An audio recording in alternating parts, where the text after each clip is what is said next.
the biggest difference in the fourth quarter tonight? We had a couple of mistakes defensively, and they made us pay for it. It seemed like they hit three after three after three, and off our mistakes. There's nothing they did. Things we could have corrected, things that we could have controlled. You know, they got 37 points in that fourth quarter. Like, defending champs, you can't allow that to happen. Talk about how they want you to kind of be like the scorer you were in Houston rather than like. Who said that? Doc. Oh, yeah. Like, he wants you to be a scorer rather than like a playmaker a lot more. This tonight, do you feel like that was kind of a step forward? Like, Yeah, definitely. Just being aggressive and not really worried about,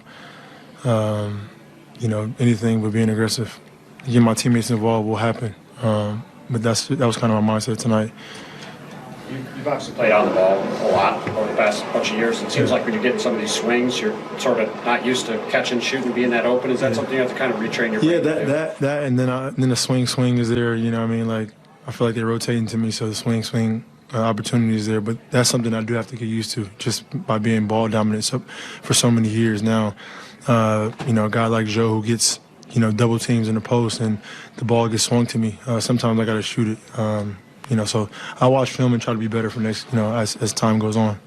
James, what was your angle on the Giannis block? Did you think it was a goaltend live? I didn't see it. I'm sure they went to go review it, so I'm sure they got it right. Hopefully.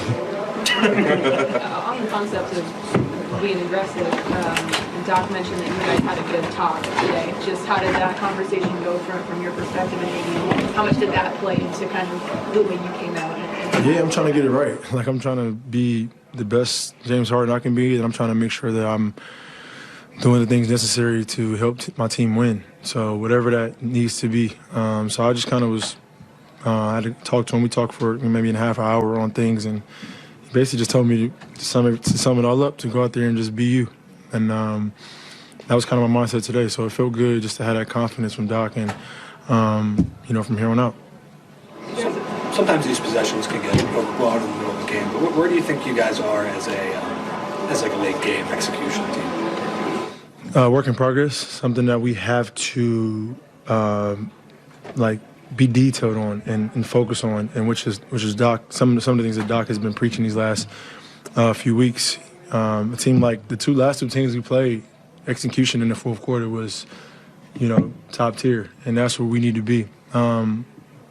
Basically in the entire game, because in the postseason, possessions can come down to one play. So try to be as detailed as possible for four quarters and to give ourselves the best chance. Take one more. Yeah, to kind of go off of that, just you had the unique. You played both teams that were in the finals last year, back-to-back games. Just when you kind of step away from these two, like, what are the biggest? Great test for us.